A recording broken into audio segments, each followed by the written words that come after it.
السلام عليكم ورحمة الله وبركاته. أعوذ بالله من الشيطان الرجيم. بسم الله الرحمن الرحيم. فارتقب يوم تأتي السماء بدخان مبين يغشى الناس هذا عذاب أليم ربنا اكشف عنا العذاب إنا مؤمنون أن لهم الذكر وقد جاءهم رسول مبين. মহান আল্লাহ রাব্বুল আলামিনের সমস্ত প্রশংসা, যে আল্লাহ আমাদেরকে সৃষ্টি করেছেন, আমাদের জন্য পৃথিবীতে নির্দিষ্ট সময় দান করেছেন, যে সময় আমরা এই পৃথিবীতে অবস্থান করব তারপরে প্রত্যেককেই আখিরাতের দিকে পাড়ি দিতে হবে। যে আল্লাহ রাব্বুল আলামিন এই দুনিয়ার সময়সীমা নির্ধারণ করেছেন, তারপরে দুনিয়া ধ্বংসশীল, ধ্বংস হয়ে যাবে। একমাত্র আল্লাহ রাব্বুল আলামিনের সত্তা থাকবেন, যিনি প্রত্যেক বান্দার, প্রত্যেক মানুষের হিসাব নিকাশ নেবেন। দরুদ ও সালাম নাযিল হোক প্রিয় নবী মুহাম্মদুর রাসূলুল্লাহ সাল্লাল্লাহু আলাইহি সাল্লামের উপর, যিনি সারা বিশ্বের মানুষ এবং জিনের জন্য প্রেরিত হয়েছিলেন। আল্লাহুম্মা সাল্লি আলাইহি আল্লাহুম্মা বারিক আলাইহি। আজকের বিষয়বস্তু হচ্ছে কিয়ামতের বড় লক্ষণগুলির একটি লক্ষণ হচ্ছে ধোঁয়া, যা দেখা দিবে কিয়ামতের পূর্বকালে। আর আরেকটি লক্ষণ হচ্ছে আগুন বেরিয়ে আসা, যে আগুন সারা বিশ্বের মানুষকে তাড়িয়ে নিয়ে যাবে তাদের সমবেত হওয়ার স্থানের দিকে। এই দুটি হচ্ছে কিয়ামতের বড় লক্ষণগুলির অন্তর্ভুক্ত। সময় সাথ দিলে দুটি সম্পর্কে আলোচনা হয়ে যাবে, যেহেতু আলোচনা খুব অল্প রয়েছে এই লক্ষণগুলি সম্পর্কে। বাকি লক্ষণগুলি প্রায় আলোচনা হয়ে গেছে। আর একটি কিয়ামতের লক্ষণ বা নিদর্শন সম্পর্কে আলোচনা শুধু বাকি আছে, সামনের সপ্তাহগুলিতে আলোচনা শেষ হয়ে যাবে। আর তা হচ্ছে পশ্চিম দিক থেকে সূর্য উদয় হওয়া। তো এই দুখান বা ধোঁয়া, এই ধোঁয়াকে আল্লাহ রাব্বুল আলামিন কোরআনে কারীমে সূরা দুখানে এই ধোঁয়ার কথা উল্লেখ করেছেন। এই ধোঁয়া যে কিয়ামতের বড় লক্ষণ, সে সম্পর্কে নবী করিম সাল্লাল্লাহু আলাইহি সাল্লামের বেশ কিছু হাদিস রয়েছে, সহিহ হাদিস। এ সম্পর্কে সূরা দুখান, একটি সূরার নামই হচ্ছে সূরাতুদ দুখান। দুখান মানে ধোঁয়া। এই দুখান সম্পর্কে, ধোঁয়া সম্পর্কে আল্লাহ রাব্বুল আলামিন ইরশাদ করেছেন যে, হে নবী ফারতাকিব, তুমি প্রতীক্ষা করো। সূরা দুখান আয়াত নম্বর 10-11 মহান আল্লাহ ইরশাদ করেছেন, ফারতাকিব, হে নবী তুমি প্রতীক্ষা করো, অপেক্ষা করো, ইন্তজার করো সেই দিনের, ইয়াউমা তা'তিস সামাউ বিদুখানিম মুবিন, যেই দিন আকাশ সুস্পষ্ট ধোঁয়া নিয়ে আসবে, ধোঁয়া প্রকাশ করবে। তাহলে আকাশ থেকে, অর্থাৎ আকাশের দিকে তাকালে শুধু ধোঁয়া আর ধোঁয়া দেখতে পাওয়া যাবে। এই হচ্ছে কিয়ামতের লক্ষণ, কিয়ামতের নিদর্শন, যে সম্পর্কে মহান আল্লাহ নবী করিম সাল্লাল্লাহু আলাইহি সাল্লামকে প্রতীক্ষা করতে বলছেন সেই দিনের। ফারতাকিব ইয়াউমা তা'তিস সামাউ বিদুখানিম মুবিন ইয়াগশান নাস, এবং এত ব্যাপক আকার ধারণ করবে এই ধোঁয়া যে সারা বিশ্বের মানুষকে আচ্ছাদিত করবে, ঢেকে নেবে। তাহলে অল্প স্বল্প ধোঁয়া নয়। অল্প স্বল্প ধোঁয়া হলে এক একটি এলাকা, এক একটি গ্রাম, এক একটি শহর, এক একটি ডিস্ট্রিক্ট, খুব বেশি হলে তাও তো সাধারণত দেখা যায় না। যতই বড় এইরকম অগ্নি কাণ্ড হোক না কেন, এইরকম আমরা শুনিনি যে ডিস্ট্রিক্ট ধোঁয়াতে ঘিরে নিয়েছে, ধোঁয়াতে ঢেকে নিয়েছে। আল্লাহ রাব্বুল আলামিন বলছেন ইয়াগশান নাস, সারা বিশ্বের মানুষকে এই ধোঁয়া ঢেকে ফেলবে। আর এই ধোঁয়া কি? হাযা আযাবুন আলীম, এটি হবে বড় যন্ত্রণাদায়ক আযাব, শাস্তি, বড় কঠিন শাস্তি। হাযা আযাবুন আলীম, কঠিন শাস্তি। এ হচ্ছে আল্লাহ রাব্বুল আলামিনের বাণী এই ধোঁয়া সম্পর্কে। এই ধোঁয়া সম্পর্কে ওলামাদের দুইটি প্রসিদ্ধ মত রয়েছে, যে এই ধোঁয়ার ঘটনা হয়ে গেছে না হবে, এই ধোঁয়া হয়ে গেছে না হবে, এই নিয়ে দুটি মত রয়েছে। আর সাহাবায়ে কেরামদের যুগ থেকে এরকম ইখতিলাফ দেখা যায়। যেমন আব্দুল্লাহ বিন মাসউদ রাদিয়াল্লাহু তাআলা আনহু থেকে বর্ণিত রয়েছে যে, আরেকটি বড় দল ইবনে কাসির রাহমাতুল্লাহ আলাইহি তাফসীর ইবনে কাসির উল্লেখ করেছেন আয়াতের তাফসীরে, যে তাদের মত যে এই ধোঁয়ার ঘটনা ঘটে গেছে, নবী করিম সাল্লাল্লাহু আলাইহি ওয়াসাল্লামের জামানাতেই ঘটে গেছে, বরং মক্কি জীবনেই ঘটে গেছে, এই তাদের মত। যদি তাই হয় তাহলে সেটি বড় নিদর্শন নয়, কারণ বড় নিদর্শনগুলির কোনো একটি নিদর্শনও এখন পর্যন্ত আসেনি। উলামায়ে কেরামদের এই ক্ষেত্রে ঐক্যমত রয়েছে। বড় নিদর্শনগুলি একেবারে কিয়ামতের কাছাকাছি সময় আসবে, এমনটা নয় যে 1300 বছর 1400 বছর হয়ে গেছে আর কিয়ামতের বড় লক্ষণ একটি দুটি হয়ে গেছে, তারপর আবার বড় একটি গ্যাপ হওয়ার পর আবার বড় লক্ষণগুলি বড় নিদর্শনগুলি আসবে, এমনটা নয়। তো এই একটি মত, কিন্তু মতটি ঠিক নয়। সেই মতটি হচ্ছে যে এই দোকান অর্থাৎ এই ধোঁয়ার ঘটনা ঘটে গেছে। তাহলে এই ধোঁয়ার ঘটনার রহস্য কি ছিল এ সম্পর্কে বলা হয়েছে যে নবী করিম সাল্লাল্লাহু আলাইহি সাল্লাম যখন কালেমা লা ইলাহা ইল্লাল্লাহ মুহাম্মাদুর রাসূলুল্লাহ ইসলামের দাওয়াত নিয়ে আসলেন মক্কা মুকাররমায় কুরাইশদের কাছে, মক্কাবাসীদের কাছে তথা আরবদের কাছে প্রথম, আর তারপরে সারা বিশ্বের কাছে, তখন প্রথম যারা নবী করিম সাল্লাল্লাহু আলাইহি সাল্লামের দাওয়াতকে অস্বীকার করলো, যাদেরকে প্রথম সম্বোধন করা হয়েছিল, তারা হচ্ছে কুরাইশরা, নবী সাল্লাল্লাহু আলাইহি ওয়াসাল্লামের বংশধর। তারা হচ্ছে মক্কাবাসী, তারা হচ্ছে আরববাসী। এরা প্রথম অস্বীকার করলো, তাদের অধিকাংশ মানুষরা অস্বীকার করলো, মিথ্যুক বলে আখ্যায়িত করলো নবী করিম সাল্লাল্লাহু আলাইহি সাল্লামকে। তার মধ্যে অনেক নিকট আত্মীয়, আবু লাহাবের মতো নিকট আত্মীয়, আপন চাচা, ঘোর শত্রু। দীর্ঘদিন নবী করিম সাল্লাল্লাহু আলাইহি সাল্লাম দিনের দাওয়াতের কাজে আপ্রাণ চেষ্টা চালালেন, কিন্তু অল্প সংখ্যক লোকই ইসলাম গ্রহণ করলো। আর তাদের অধিকাংশই দুর্বল, অসহায়, গরিব, দরিদ্র, এই শ্রেণীর লোকেরা, পয়সাওয়ালা, যারা সমাজে নেতৃত্বের অধিকারী, যাদের ছিল প্রভাব, ছিল প্রভাবশালী মানুষ যারা, তারা ইসলাম গ্রহণ করেনি। আর যে কোনো সত্য দাওয়াত, সত্যের আহ্বান যখন এসেছে তখন এইরকমই হয়েছে। মানুষের চরিত্র এইরকম, কারণ অহংকারী সাধারণত যাদের কাছে, সাধারণত ব্যতিক্রম হতে পারে, সাধারণত যাদের কাছে ধন সম্পদ রয়েছে, যাদের কাছে নেতৃত্ব রয়েছে, তারা অহংকারী হয়ে থাকে।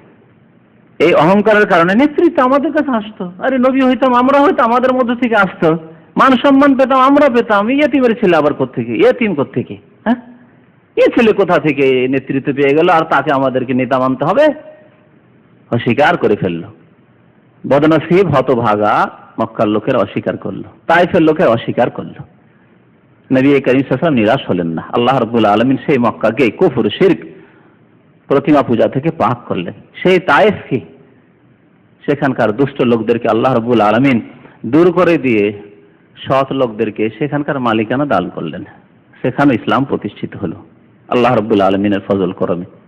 তো যখন নবী করিম সাল্লাল্লাহু আলাইহি ওয়াসাল্লাম দীর্ঘদিন প্রচেষ্টার পরেও দেখলেন যে মক্কার কুরাইশরা বিশেষ করে ঘোর শত্রু এবং তারা ইসলাম গ্রহণ করতে চাইল না, বরং নবী করিম সাল্লাল্লাহু আলাইহি ওয়াসাল্লাম এবং তার বংশধর, কাছের বংশধর যে বনি হাশেম, বিশেষ হাশেম গোত্রের, বিশেষ করে যারা মুসলমান হয়েছিল, এবং আবু তালেবের মতো ব্যক্তি যে মুসলমান হয়নি কিন্তু ইসলামের মুসলমানদের সাথ দিয়েছিল, নবী করিম সাল্লাল্লাহু আলাইহি ওয়াসাল্লামের সাথ দিয়েছিল, তাদের সাথে তারা বয়কট করলো।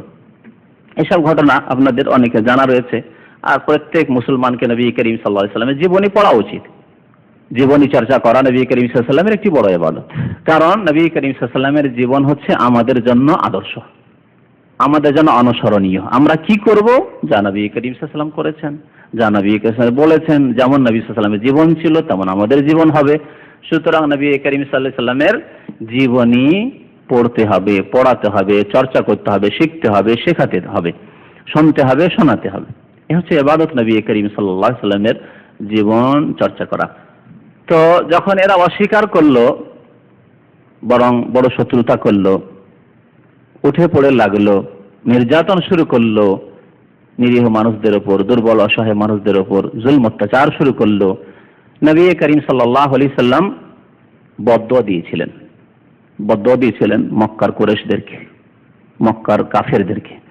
আল্লাহুম্মা আইন্নি আলাইহিম বিসাবিন কাসাবি ইউসুফ, আল্লাহুম্মা আসদুদ ওয়াতআতাকা আলা মুদার। হে আল্লাহ, কুরাইশ এদের ওপর তোমার পাকড়াওকে শক্ত করা, তুমি শক্ত করে তাদেরকে ধরো আল্লাহ। নবী করিম সাল্লাল্লাহু আলাইহি ওয়াসাল্লাম দোয়া করেছিলেন, দোয়া করেছেন, হে আল্লাহ আমার সাহায্য করো। আল্লাহুম্মা আইন্নি আলাইহিম, এই কাফের কুরাইশ, মক্কার কাফের বিধর্মীদের ওপর আমার সাহায্য করো, বিসাবিন 7 বছরের দুর্ভিক্ষ দিয়ে এদের ওপর। কাসাবে ইউসুফ, যেমন ইউসুফ আলাইহিস সালামের যুগে 7 বছরের দুর্ভিক্ষ হয়েছিল। এই দোয়া, এই বদদোয়া নবী করিম সাল্লাল্লাহু আলাইহি ওয়াসাল্লাম এমন হয়ে কবুল হয়েছিল যে মক্কার লোকেরা কিছু খেতে পেত না। এমনকি রয়েছে হাদিসে, হাত্তা আকালুল জুলুদ ওয়া শাজার ওয়াল হাজার, যা যেখানে পেয়েছে খেয়েছে। শুকা চামড়া খেত, গাছের ছাল খেত, গাছের পাতা খেত, পাথর, মাটি যা পেয়েছে তাই খেয়েছে, এই ছিল অবস্থা। ওয়ানাহারে এত দুর্বল হয়ে পড়েছিল মক্কার কাফেররা আল্লাহর এই আযাবে যে তারা ওপর দিকে তাকালে চোখের সামনে ধোঁয়া ধোঁয়া দেখত। পেটে খিদা থাকলে আমাদের দেশের লোকের বলে চোখ মুখ আধার হয়ে যাওয়া, হ্যাঁ, দেখতে পাওয়া যায় না, মনে হচ্ছে কিছু অন্ধকার অন্ধকার মনে হয়। তো তাদের খিদার তাড়নায় তারা আকাশের দিকে তাকালে ধোঁয়ার মতো দেখত। আব্দুল্লাহ বিন মাসউদ রাদিয়াল্লাহু তাআলা আনহু মত, যে এই ধোঁয়া, যে ধোঁয়ার কথা আল্লাহ বলেছেন নবী সাল্লাল্লাহু আলাইহি ওয়াসাল্লামকে প্রতীক্ষা করতে, এই ধোঁয়া হচ্ছে এই আযাব যা মক্কার কাফেরদের উপর এসেছিল। ফারতাকিব ওয়া মাতাতিস সামাউ বিদুখানি মুবিন, সেই দিনের প্রতীক্ষা করো যেই দিন মক্কার কাফেরদের উপর কি আসবে? স্পষ্ট ধোঁয়া আসবে, আকাশে ধোঁয়া ধোঁয়া দেখবে। ইয়াগশান নাস হাযা আযাবুন আলীম, এটি হবে তাদের জন্য বড় কঠোর শাস্তি। কিন্তু যারা বলেছেন না এই ধোঁয়া সেই ধোঁয়া নয়, এই ধোঁয়াটা হচ্ছে আসলে ধোঁয়া না, ধোঁয়া দেখতো তাহলে এটিকে বলা হয় কাল্পনিক ধোঁয়া, খেয়ালি মনে হচ্ছে, খেয়ালে মনে হচ্ছে যে আকাশে ধোঁয়া, কিন্তু আসলে ধোঁয়া না। রোগটি নিজের মধ্যে রয়েছে, যে পেটে খিদা রয়েছে, পেটে খাবার নেই, যার ফলে ধোঁয়া ধোঁয়া মনে হচ্ছে। বাস্তবে ধোঁয়া নয়, কাল্পনিক ধোঁয়া। যদি কাল্পনিক ধোঁয়ার কথা হতো তাহলে আল্লাহ রাব্বুল আলামিন দুখানি মুবিন বলতেন না, স্পষ্ট ধোঁয়ার কথা আল্লাহ বলেছেন। এটি স্পষ্ট না, এটি হচ্ছে তাদের খেয়ালে, তাদের ধারণায় ধোঁয়া, এই বলে খণ্ডন করা হয়েছে এই মতটি। আর একটি খণ্ডন হচ্ছে যে আল্লাহ রাব্বুল আলামিন বলছেন ইয়াগশান নাস, এই ধোঁয়া সারা বিশ্বের মানুষকে, আর নাস মানে সমস্ত মানুষকে ঢেকে ফেলবে। অথচ যে ধোঁয়া কুরাইশরা দেখেছিল, সেই ধোঁয়া শুধু কুরাইশদের উপরে আযাব এসেছিল, দুর্ভিক্ষর আযাব কুরাইশদের, মক্কাবাসীদের উপরে এসেছে, সারা বিশ্বের মানুষের উপর আসেনি। এই দুর্ভিক্ষ শাম দেশে হয়নি, এই দুর্ভিক্ষ ইরাকে হয়নি, এই দুর্ভিক্ষ আর অন্য কোনো জায়গায় হয়নি সেই সময়। তাহলে ইয়াগশান নাস কথাটি আল্লাহ রাব্বুল আলামিনের স্পষ্ট করে যে সারা বিশ্বে এই ধোঁয়া যখন আসবে, যে ধোঁয়ার অপেক্ষা করতে আল্লাহ বলে, সেই ধোঁয়া ব্যাপক আকার ধারণ করে সারা বিশ্বের মানুষ অবলোকন করবে, এবং এটি হবে সারা বিশ্বের মানুষের জন্য কঠোর শাস্তি স্বরূপ কিয়ামতের পূর্ব মুহূর্তে। তাহলে দ্বিতীয় মত যেটি, যে এই ধোঁয়া এখনো আসেনি, এই ধোঁয়া হবে কিয়ামতের বড় লক্ষণ। আর এইদিকেই গিয়েছেন সাহাবায়ে কেরামদের মধ্যে প্রখ্যাত সাহাবী আব্দুল্লাহ বিন আব্বাস রাদিয়াল্লাহু তাআলা আনহুমা। তাফসীরের সবচাইতে বড় পণ্ডিত ছিলেন সাহাবায়ে কেরামদের মধ্যে আব্দুল্লাহ বিন আব্বাস রাদিয়াল্লাহু তাআলা আনহুমা। তার সম্পর্কে নবী করিম সাল্লাল্লাহু আলাইহি ওয়াসাল্লামের দোয়া ছিল। ছোট ছেলে আব্দুল্লাহ বিন আব্বাস, তার খালা মাইমুনা রাদিয়াল্লাহু তাআলা আনহা, নবী করিম সাল্লাল্লাহু আলাইহি ওয়াসাল্লামের জাওজা মুহতারামা উম্মুল মুমিনিন, মাঝে মাঝে এসে খালার কাছে আব্দুল্লাহ বিন আব্বাস রাদিয়াল্লাহু তাআলা আনহু থেকে যেতেন, নবী সাল্লাল্লাহু কাছ থেকে অনেক কিছু শিখতেন। একদিন রাতের ঘটনা, নবী সাল্লাল্লাহু আলাইহি ওয়াসাল্লামের সাথে তাহাজ্জুদের নামাজ পড়েছেন খালার কাছে থেকে, জানতেন না যে কোন দিকে দাঁড়াতে হয়, বাম দিকে দাঁড়িয়ে গেছেন, বুখারী শরীফের হাদিস। নবী সাল্লাল্লাহু আলাইহি ওয়াসাল্লাম পেছন দিক থেকে কানটা ধরে পেছন দিক থেকে নিয়ে এসে ডান দিকে দাঁড় করলেন।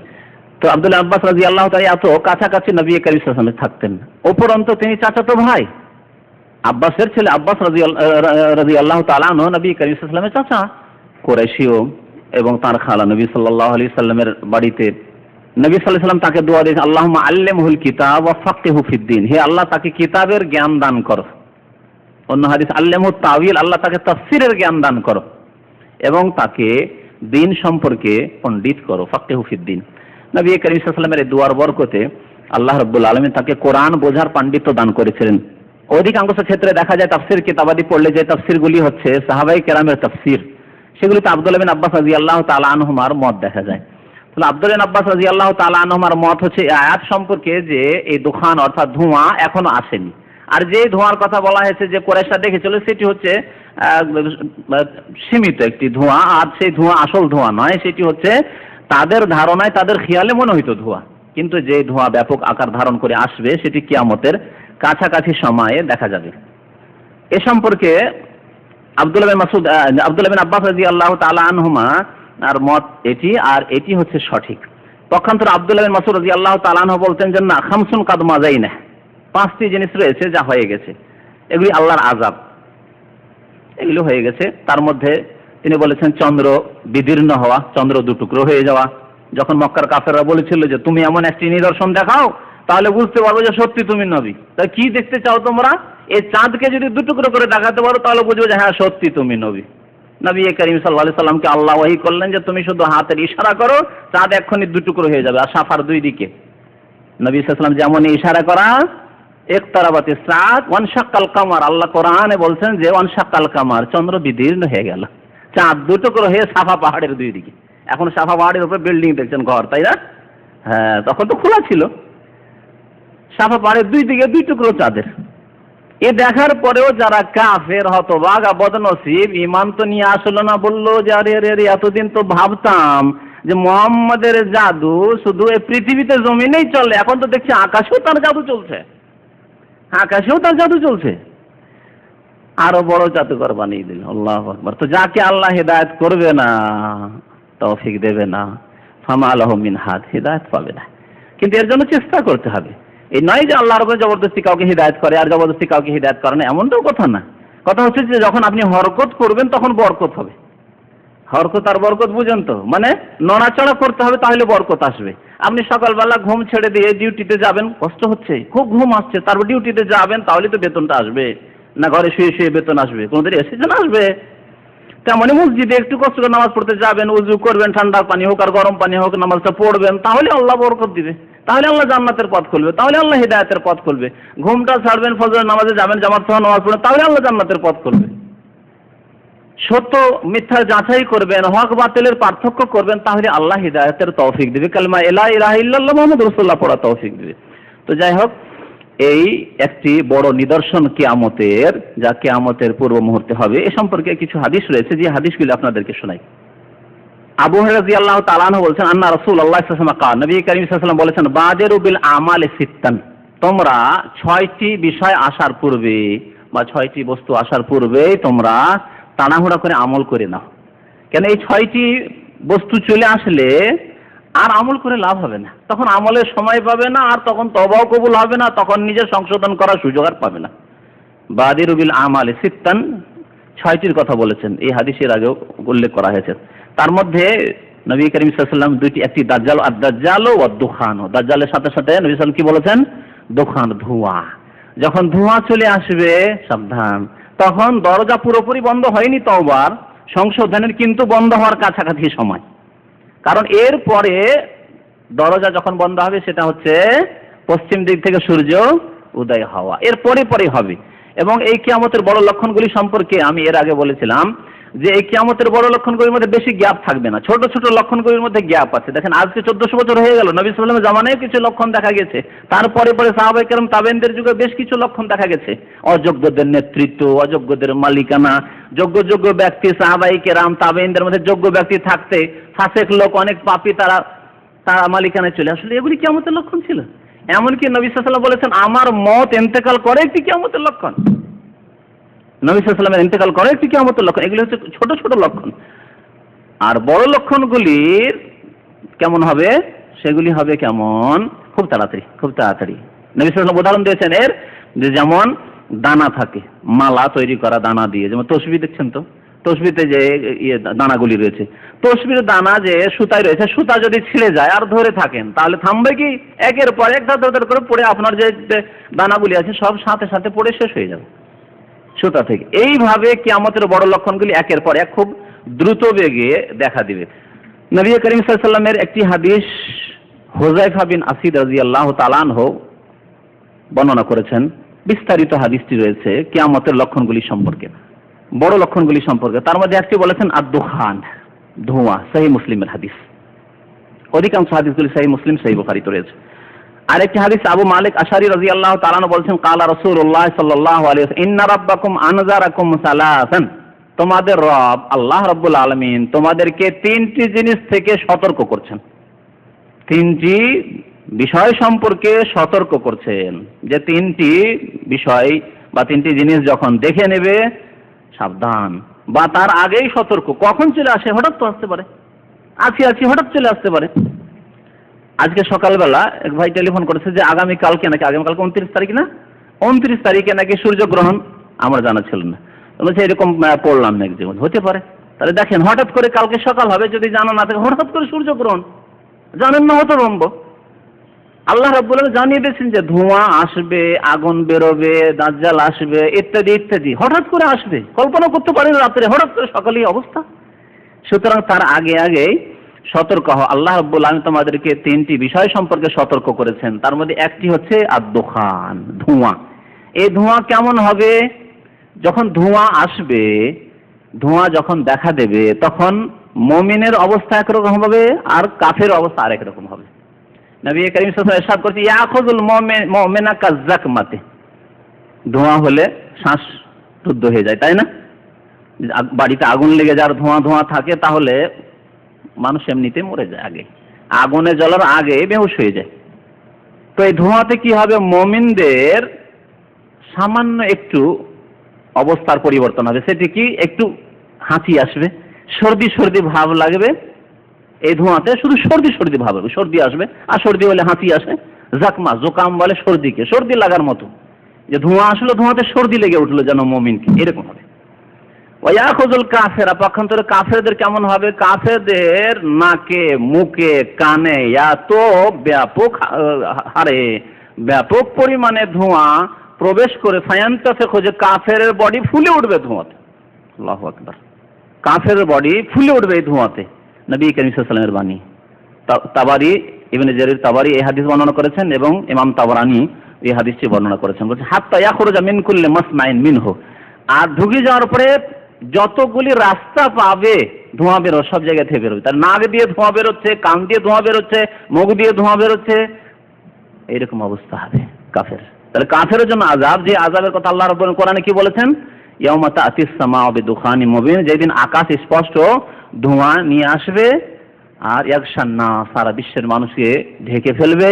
হাযা আযাবুন আলীম, আর এটি হবে কঠোর শাস্তি কাফেরদের জন্য। পক্ষান্তরে মুমিনদের এর দ্বারা কোনো ক্ষতি হবে না ইনশাআল্লাহ তাআলা। আল্লাহ রাব্বুল আলামিন যেন আমাদেরকে ঈমানের উপর রাখেন এবং ঈমানের অবস্থায় আমাদেরকে মৃত্যুবরণ করার তৌফিক দান করেন।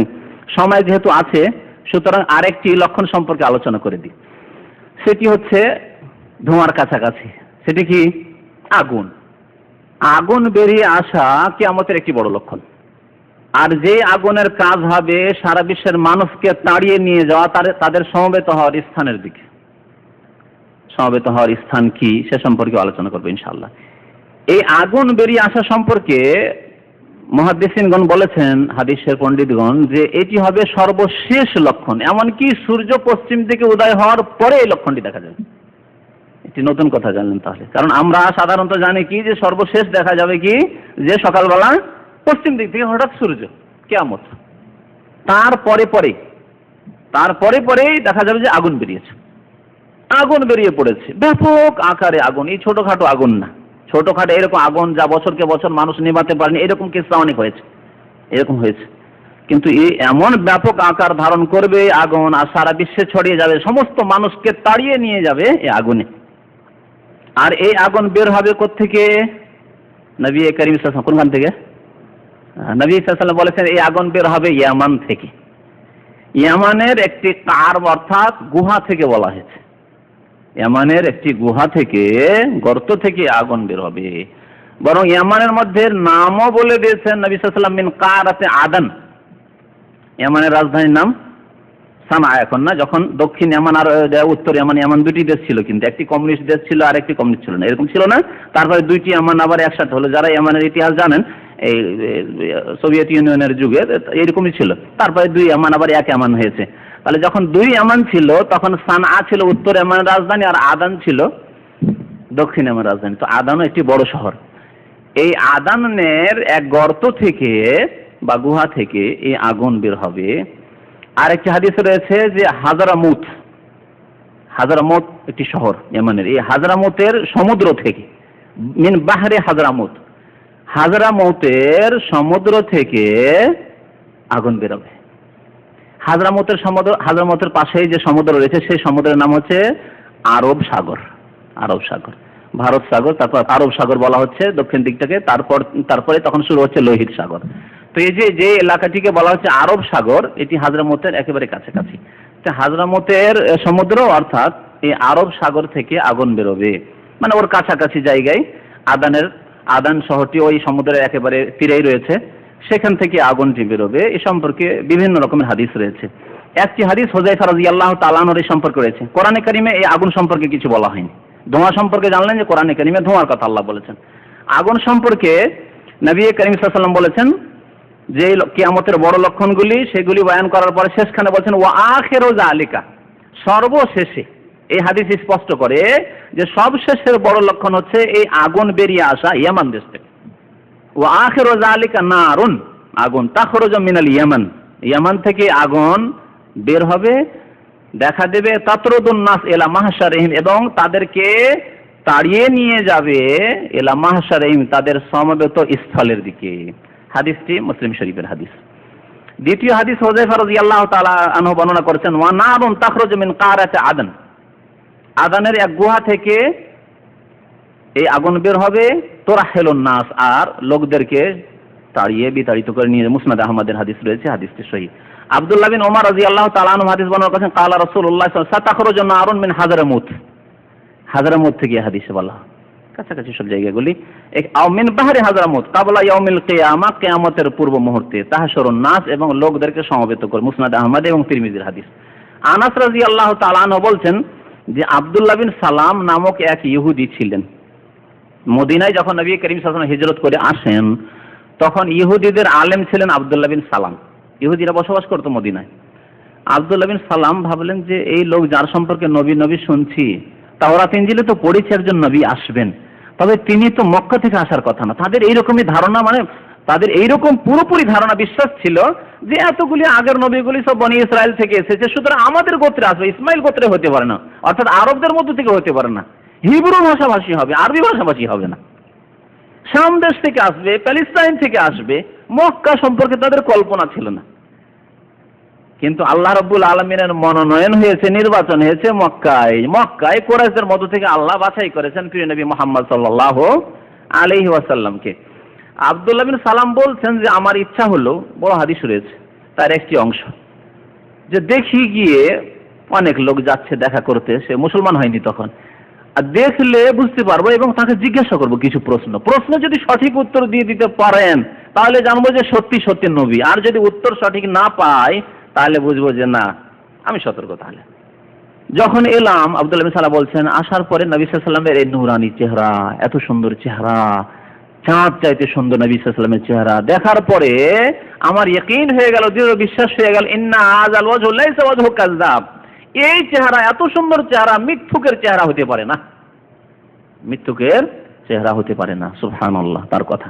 তারপরে তিনি তিনটি প্রশ্ন করেছিলেন, তার মধ্যে একটি প্রশ্ন ছিল যে সর্বপ্রথম বড় কিয়ামতের লক্ষণ কি, কিয়ামতের বড় লক্ষণ সম্পর্কে জিজ্ঞাসা করেছিলেন। ফাকালান নবী সাল্লাল্লাহু আলাইহি ওয়াসাল্লাম, নবী করিম সাল্লাল্লাহু আলাইহি ওয়াসাল্লাম বলেছেন যে সবচাইতে বড় লক্ষণ হচ্ছে, কিয়ামতের বড় লক্ষণগুলির নারুন, আগুন বের হবে। এই প্রথম বড় লক্ষণ বলে জিজ্ঞাসা করা হয়েছে। হাদিসটি কিন্তু সহিহ বুখারী শরীফ হাদিস, অথচ এর আগে হাদিস বললাম যে আখির স্পষ্ট হাদিস, যে সর্বশেষ বড় লক্ষণ। এই জন্য সমন্বয় করে ওলামারা বলেছেন যে এই যে 7-8টি বড় লক্ষণ রয়েছে কিয়ামতের, এগুলির মধ্যে সর্বশেষ, যে হাদিসে সর্বশেষ রয়েছে, অন্যান্য বড় লক্ষণগুলি, বড় নিদর্শনগুলির সর্বশেষ লক্ষণ হচ্ছে বা নিদর্শন হচ্ছে আগুন বেরিয়ে আসা। কিন্তু কিয়ামতের একেবারে সন্নিকটে যেই নিদর্শন দেখা যাবে, যার পরে আর পৃথিবী থাকবে না, আর সময় নেই, বয়স নেই পৃথিবীর, এই শেষ দিন, সেই দিন, কারণ পশ্চিম দিক থেকে সূর্য উদয় হয়ে গেছে, আর তারপরে পরে আগুন দেখা গিয়েছে, আর সময় নেই। এর পরের যেটি কাজ হচ্ছে আল্লাহ রাব্বুল আলামিনের, তা হচ্ছে ইসরাফিল আলাইহিস সালাম ফেরেশতাকে আদেশ করা, কিসের, যে সিংহায় ফুৎকার দেওয়া, নুফিখা ফিস সূরি ফাসাইকা মান ফিস সামাওয়াতি ওয়া মান ফিল আরদ, সিংহায় ফুৎকার দেওয়া হবে, আকাশ এবং জমিনে যে কেউ আছে, আল্লাহ বলছেন মান ফিস সামাওয়াতি ওয়া মান ফিল আরদ, যে কেউ আছে, সমস্ত জীব জন্তু, মানুষ, জিন, এমনকি ফেরেশতা, যেহেতু আল্লাহ বলছেন মান ফিস সামাওয়াতি ওয়া মান ফিল, আকাশে আকাশে ফেরেশতারা রয়েছেন, সমস্ত সেন্সলেস হয়ে যাবে, হুঁশ হারা হয়ে যাবে। সুম্মা নুফিখা ফিহি উখরা, দ্বিতীয় ফুৎকার দেওয়ার পরে দণ্ডায়মান হবে হিসাব নিকাশের দিবসের জন্য পৃথিবী ধ্বংস, প্রথম সিংহায় ফুৎকারে। তাহলে সিংহায় ফুৎকারের পূর্বকালে যে প্রথম, এই অর্থে প্রথম বলা হয়েছে, এই বলে ওলামারা সমন্বয় করেছেন। এটি হচ্ছে কি নবী করিম সাল্লাল্লাহু আলাইহি ওয়াসাল্লাম বললেন আব্দুল্লাহ বিন সালাম এই ইহুদিকে রাদিয়াল্লাহু তাআলা আনহু, পরে তিনি ইসলাম কবুল করে নিয়েছিলেন। যখন প্রশ্নের উত্তরগুলি পেয়ে গেলেন, মনে তৃপ্তি হয়ে গেল, বিশ্বাস হয়ে গেল, সাথে সাথে তিনি ইসলাম গ্রহণ করে নিলেন। ইসলাম গ্রহণ করে নিলেন, কালিমা লা ইলাহা ইল্লাল্লাহ মুহাম্মাদুর রাসূলুল্লাহ পড়ে। এই জন্য যে কোনো মানুষ যতক্ষণ নিরপেক্ষ দৃষ্টি নিয়ে কোনো কিছুর যাচাই বাছাই করবে না, ততক্ষণ হিদায়াত পাবে না। আপনি যখনই একতরফা হয়ে যাবেন, একদিকে পক্ষপাতিত্ব নিয়ে নেবেন যে না আমি এর উপরে থাকবো, তখন সঠিক সিদ্ধান্তে উপনীত হতে পারবেন না আপনি। কিন্তু যখনই আপনি খোলা ব্রেন নিয়ে, আমার মগজ এখন খালি, কিছু ভরা নেই, মগজে ভরে নিয়ে আসবেন আর বলবেন আরো কিছু ভালো ঢুকবে কি করে? মগজকে সাফ করে আসতে হবে, ক্লিন পরিষ্কার মগজ নিয়ে এসে সত্যকে ঢোকাবার চেষ্টা করতে, আল্লাহ এবং রাসূলের কথা ঢোকাবার চেষ্টা করতে হবে, হককে ঢোকাবার চেষ্টা করতে হবে, বাতিলকে মিটাবার চেষ্টা করতে হবে। তাহলে আল্লাহ রাব্বুল আলামিন এই সততা যখন মানুষের অন্তরে দেখবেন, তখন অবশ্যই হিদায়াত করবেন, অবশ্যই হিদায়াত করবেন। এই জন্য সৎ প্রকৃতির মানুষকে আল্লাহ গুমরাহির পথে রাখেন না, হিদায়াত করেন। কারণ তার ইচ্ছা সঠিক সিদ্ধান্তে পৌঁছা, তার ইচ্ছা আল্লাহ আমাকে সঠিক পথ দেখিয়ে দাও, সিরাতে মুস্তাকিম দেখিয়ে দাও, ভালো পথ দেখিয়ে দাও, ভালো কাজের তৌফিক দাও। এই অন্তর নিয়ে সে যাচাই বাছাই শুরু করেছে, আল্লাহ রাব্বুল আলামিন তখন গোমরাহ রাখবেন না, তৌফিক দান করবেন। এরই নাম হচ্ছে হরকত। আর এই হরকত নড়াচড়া করলে আল্লাহ বরকত দেবে, আল্লাহ বরকত দেবেন, হিদায়াতে তৌফিক দেবেন। তো আব্দুল্লাহ বিন সালাম রাদিয়াল্লাহু তাআলা আনহু যখন জিজ্ঞাসা করেন, নবী সাল্লাল্লাহু আলাইহি ওয়াসাল্লাম বললেন, না আরুন তাহশুরুন নাস মিনাল মাশরিকি ইলাল মাগরিব, সারা বিশ্বের মানুষকে পূর্ব থেকে পশ্চিম দিকে নিয়ে যাবে। এই হাদিসে বলা হয়েছে পূর্ব থেকে পশ্চিম দিকে নিয়ে যাওয়া হবে। আগুন বের হবে কোথা থেকে? ইয়ামান থেকে। তাহলে বাহ্যিক কি কোন রকমের দ্বন্দ্ব মনে হচ্ছে? সামান্য একটু দ্বন্দ্ব মনে হচ্ছে, কিন্তু আসল দ্বন্দ্ব না। তাফসীরকারগণ বা ভাষ্যকারগণ এই দুটি হাদিসের ভাষ্যে বলছেন যে প্রথম আগুন বেরোবে ইয়ামান থেকে, তারপরে ধীরে ধীরে ধীরে ধীরে আরব ছড়িয়ে গেল, আরব তারপরে গালফ কান্ট্রিতে ছড়িয়ে গেল, আরব দেশগুলিতে ছড়িয়ে গেল, সারা বিশ্বে, এশিয়া, আফ্রিকা, ইউরোপ সব জায়গায় ছড়িয়ে গেল, সারা বিশ্বে ছড়িয়ে পড়বে। আর পূর্ব দিক থেকে নিয়ে যাবে পশ্চিম দিকে। এই জন্য বলা হয়েছে যে সমবেত হওয়ার স্থলটি হচ্ছে শাম দেশ। শাম, বৃহৎ শাম, ফিলিস্তিন, লেবানন, সিরিয়া, জর্ডন, এসব হচ্ছে বৃহৎ শাম। তো শাম দেশের দিকে নিয়ে যাবে, তুলনামূলক পূর্বের তুলনায়, অর্থাৎ আপনার ইরাক বা উপমহাদেশ, ভারত, পাকিস্তান, আফগানিস্তান, এগুলির তুলনায় পশ্চিম দিকে শাম দেশ। তো এই জন্য বলা হয়েছে যে পূর্ব থেকে পশ্চিম দিকে তাদেরকে নিয়ে যাবে। সারা বিশ্বে এক কথায় উদ্দেশ্য শুধু পূর্ব পশ্চিম না, এর মানে এ না যে উত্তর আর দক্ষিণ দিকের মানুষদেরকে তাড়িয়ে নিয়ে আসবেন না, সারা বিশ্বের মানুষকে সমবেত করবে এই আগুন তাড়িয়ে নিয়ে গিয়ে শাম দেশের দিকে। এই যে সমবেত করা, এই সমবেত কিসের জন্য? এটি বিচারের জন্য নয়, কারণ বিচার দিবসের জন্য যেটি সমবেত হওয়া সেটি হচ্ছে সিংগাই ফুৎকারের পর, মানুষের মরে যাওয়ার, ধ্বংস হয়ে যাওয়ার পর, সারা বিশ্বের আকাশ জমিন ধ্বংস হয়ে যাওয়ার পর, আবার এই জমিন ধ্বংস হয়ে গেছে, তারপর নতুন জমিন, ইয়াউমা তুবাদদালুল আরদু গায়রাল আরদ, আল্লাহ রাব্বুল আলামিন বলছেন এই জমিনের পরে আবার নতুন জমিন আল্লাহ সৃষ্টি করবেন, পরিবর্তন করে দেবেন। ইয়াউমা তুবাদদালুল আরদু গায়রাল আরদি ওয়াস সামাওয়াত, এবং আকাশও ধ্বংস হয়ে গেছে, আবার নতুন আকাশ আল্লাহ রাব্বুল আলামিন তৈরি করবেন, তারপরে হিসাব নিকাশ হবে। তাহলে এখানে আরেকটি কথা বলি, আমার দেশের মূর্খ লোকদের আকীদা যে হাসরের মাঠ হবে আরাফায়, ঠিক কিনা? শুনেছেন? মূর্খ লোকদের কাছে শোনেননি? অনেকে হজে গিয়ে জিজ্ঞাসা করেন, যা এই প্রশ্ন শুনেছি যে আরাফাতে নাকি হাসর হবে। আরাফার এই 30 লক্ষ লোকের জায়গা হয় না, যারা হজে গিয়েছেন 30 লক্ষ লোকের জায়গা, 40 লক্ষ লোকের জায়গা হয় না, বা ম্যাক্সিমাম 50 লক্ষই ধরেন, 50 লক্ষ লোকের জায়গা দেওয়া মুশকিল হয়ে যাচ্ছে। আর আদম আলাইহিস সালাম থেকে শুরু করে প্রায় 10,000 বছরের ইতিহাস, আর কিয়ামত আরো যে কতদিন বাকি আছে, 200-500 বছর কি 1000 বছরই আছে, আল্লাহ ভালো জানে, এতগুলি লোকের জায়গা আরাফা হয়ে যাবে। এগুলি জাহালাত, অজ্ঞতা। আর আরেকটি যে ভুল মত সেটি হচ্ছে যে এই যে আগুন তাড়িয়ে নিয়ে যাবে সমবেত হওয়ার স্থলে, এ থেকে কিছু আলেমরা বুঝে নিয়েছেন যে তাহলে শাম দেশে হিসাব নিকাশ হবে, হিসাব নিকাশ বা হাসরের মাঠ যেখানে আল্লাহ হিসাব নিকাশ নেবেন সেটি হবে শাম দেশ। সেটিও ঠিক নাই।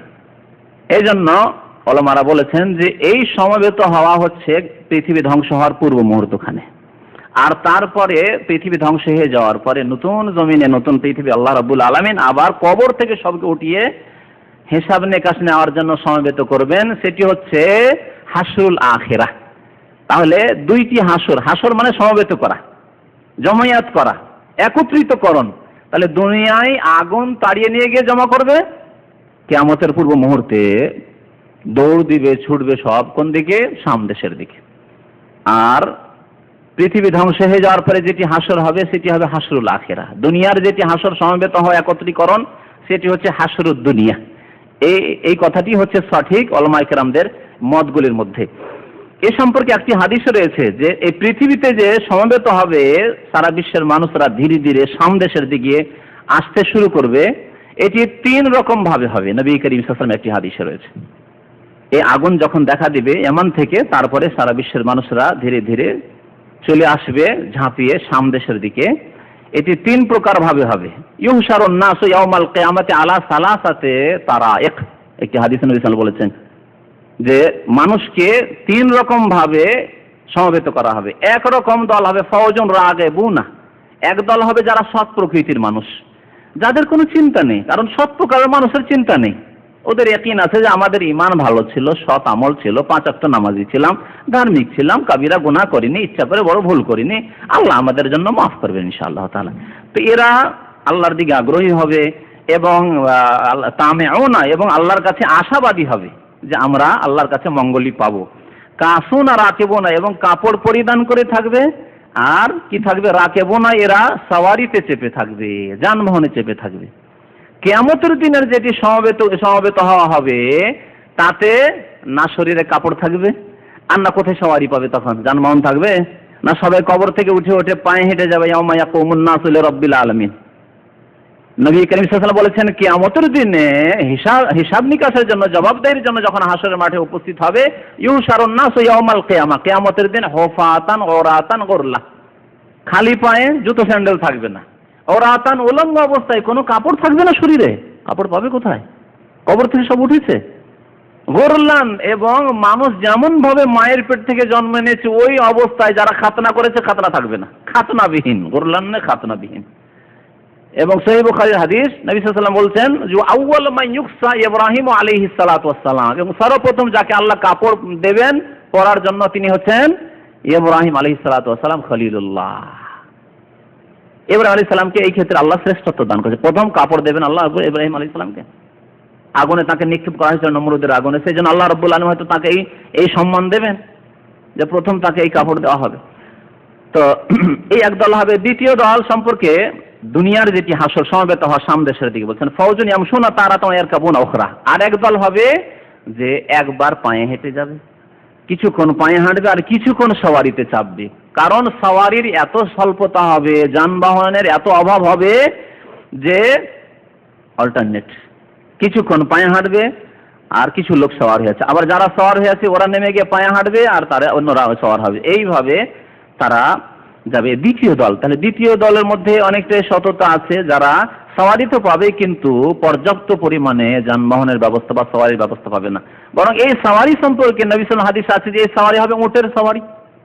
এই হাদিসের বাহ্যিক অর্থকে সামনে রেখে অনেক ওলামাদের কল্পনা জল্পনা যে হতে পারে পৃথিবী যেমন ছিল আবার সেই অবস্থার দিকে ফিরে আসবে।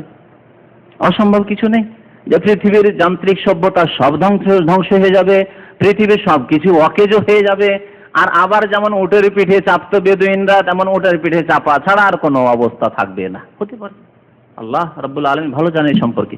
কারণ এই হাদিসে বলা হয়েছে যে ইয়ারকাবুন আলাল বাইরিল ওয়াহিদে ইয়াতাকিবুন আলাল বাইরিল ওয়াহিদে, একটি উট আর অদল বদল করে একবার কিছু লোক চাপছে, আরেকবার কিছু লোক চাপছে, আরেকবার কিছু লোক চাপছে।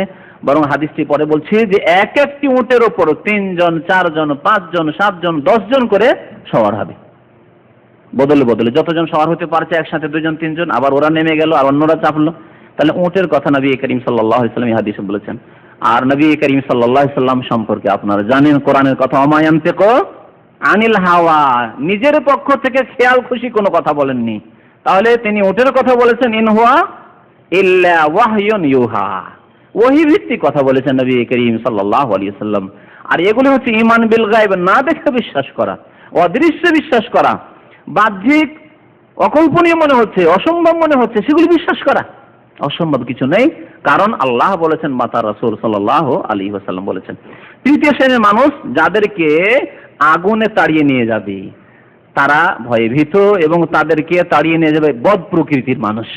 তাহসরু হুমুন্নার, আগুনে তাড়িয়ে নিয়ে যাবে, আর আগুন ফাতহিতু বিহিম ওয়া রাহিম, তাদেরকে চারিদিক থেকে আগুনে ঘিরে নেবে, আগুন ঘিরবে তাদেরকে চারিদিক থেকে, পিছন দিক থেকে। ওয়াতাসুকুহুম মিন কুল্লি জানিব ইলা আরদিল মাহশার, সমবেত হওয়ার স্থলের দিকে তাদেরকে চারিদিক থেকে ঘেরে তাড়িয়ে নিয়ে যাবে।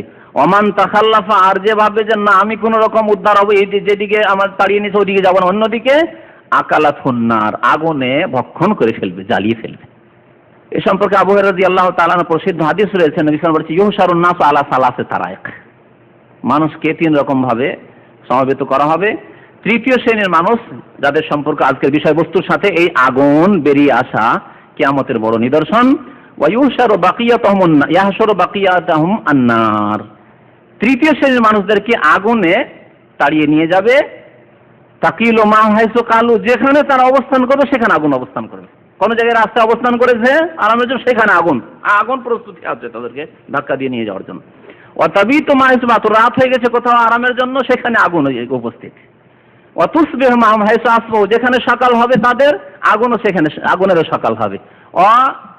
তুমসি মা হাইসু আমসাহু, যেখানে সন্ধ্যা হবে লোকদের, ওই তৃতীয় শ্রেণীর পাপিষ্ঠ লোকদের, অপরাধী গুনাহগার লোকদের, সেখানে আগুনের সন্ধ্যা হবে। আগুন তাদের সাথ ছাড়বে না। হাদিস বুখারী মুসলিমের হাদিস, মুত্তাফাক আলাইহি হাদিস। এই সমবেত হওয়ার স্থল সম্পর্কে এর আগে বলেছি ইউহশারুনা ইলা শাম ফি আখির জামান, শাম দেশে। এই সম্পর্কে হাদিস রয়েছে মুসনাদ আহমদ এবং তিরমিজিতে, হাদিসটি সহিহ। আব্দুল্লাহ বিন ওমর রাদিয়াল্লাহু তাআলা আনহুমা বলছেন ফি যিকরি খুরুজিন নার, আগুন যে বের হবে ইয়ামান থেকে সম্পর্কে বলছেন কুলনা ইয়া রাসূলুল্লাহ, হে আল্লাহ রাসূল, ফামাযা তা'মুরুনা, এইরকম যদি পরিস্থিতি আমরা দেখতে পাই যে আগুন বেরিয়ে গেছে ইয়ামান দেশ থেকে, তাহলে আমাদেরকে কি উপদেশ দিচ্ছেন আপনি, আমরা কি করতে পারি? সাহাবায়ে কেরামরা পাননি, তারপরে ভয়ে কত তারা শঙ্কিত ছিলেন, জিজ্ঞাসা করেছেন কি করব তাহলে সেই সময়, কি করণীয় হবে আমাদের? নবী করিম সাল্লাল্লাহু আলাইহি ওয়াসাল্লাম বলেছেন কালা আলাইকুম বিশ-শাম। এর আগে আরেকটি বিষয় বলেছি যে এটি হচ্ছে দুনিয়ার হাসর, মানে দুনিয়ায় সমবেত হওয়া, আখিরাতে সমবেত হওয়া নয়। আর এ সম্পর্কে ওলামাদের বেশ কিছু কথা রয়েছে। ইমাম কুরতুবী রাহমাতুল্লাহ আলাইহি সম্পর্কে আলোচনা করেছেন তাফসীর কুরতুবীতে, প্রসিদ্ধ তাফসীর তার। এরকম ইমাম ইবনে কাসির রাহমাতুল্লাহ আলাইহি, হাফিজ ইবনে হাজার রাহমাতুল্লাহ আলাইহি, ইমাম নওয়াবী রাহমাতুল্লাহ আলাইহি, বহু ওলামায়ে কেরাম বলেছেন। আর এটি হচ্ছে সঠিক মত যে এটি কিয়ামতের দিনের হাসরের মাঠে বিচারের জন্য সমবেত হওয়া নয়, বরং দুনিয়াতেই পৃথিবী ধ্বংস হওয়ার একেবারে পূর্ব মুহূর্তের সময়কাল সম্পর্কে বলা হয়েছে। এই প্রসঙ্গে ইমাম নওয়াবী রাহমাতুল্লাহ আলাইহি বলেছেন কালাল উলামা, উলামাগণ বলেছেন হাযাল হাসরু ফি আখিরিদ দুনিয়া কুবাইলাল কিয়ামা, এই যে সমবেতকরণ হবে এটি হচ্ছে কিয়ামতের পূর্ব মুহূর্তে আর দুনিয়ার শেষ দিনে, একবারে ফি আখিরিদ দুনিয়া, এই দুনিয়া বা ইহ জগতের শেষ দিনে হবে। কুবাইলাল কিয়ামার, কিয়ামত অনুষ্ঠিত হওয়ার পূর্বকালে হবে। ও কুবাইলান নাফখি ফিস সূর, আর সিংগায় যে ফুৎকার দেবেন ইসরাফিল আলাইহিস সালাম, তার পূর্বকালে হবে। আর সিংগায় ফুৎকারের পূর্বকালে এইভাবে বিতাড়িত করে নিয়ে যাবে আগুনে।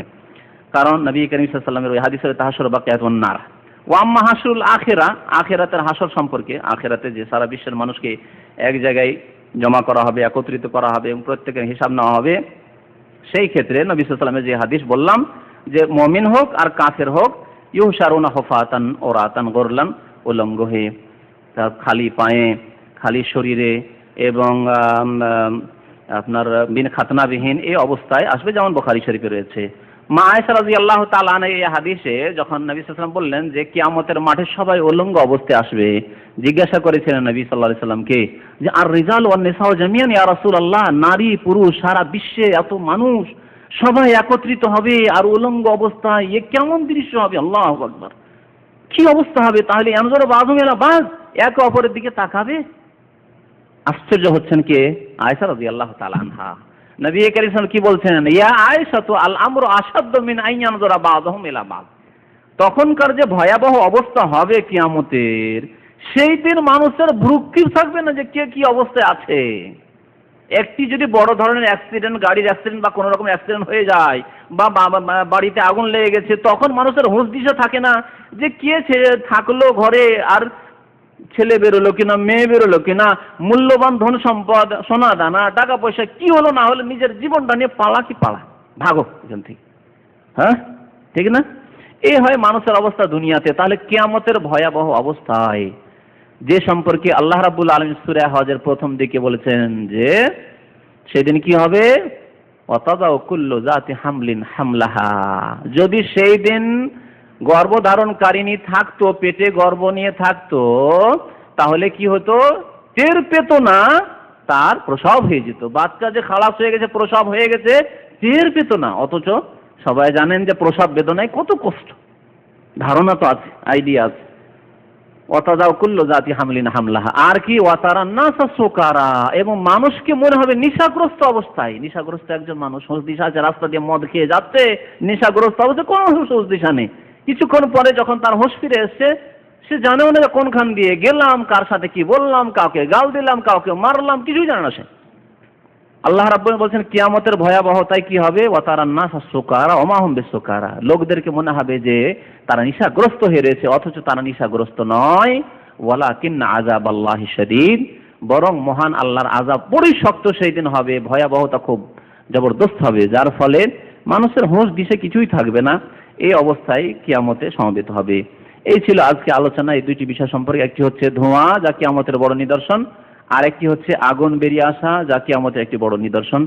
আর বাকি একটি নিদর্শন সম্পর্কে শুধু আলোচনা বড় থেকে গেছে, তা হচ্ছে পশ্চিম দিক থেকে সূর্য উদয় হওয়া। ইনশাআল্লাহ তাআলা সময় সাপেক্ষ সেই সম্পর্কে আলোচনা হয়ে যাবে। আল্লাহ রাব্বুল আলামিন আমাদেরকে কিয়ামত আসার পূর্বেই সহি সালামতে ঈমানের সাথে সৎ আমলের সাথে দুনিয়া থেকে বিদায় নেওয়ার তৌফিক যেন দান করেন। আযাবের মুহূর্ত থেকে আল্লাহ রাব্বুল আলামিন আমাদেরকে যেন উদ্ধার করেন, আমাদেরকে যেন তওবা করে কালেমা লা ইলাহা ইল্লাল্লাহ মুহাম্মাদুর রাসূলুল্লাহর উপর ইন্তেকাল করার তৌফিক দান করেন। আল্লাহ যেন আমাদের শেষ কালেমা লা ইলাহা ইল্লাল্লাহ মুহাম্মাদুর রাসূলুল্লাহ শাহাদাত দিয়ে মৃত্যুবরণের তৌফিক দান করেন।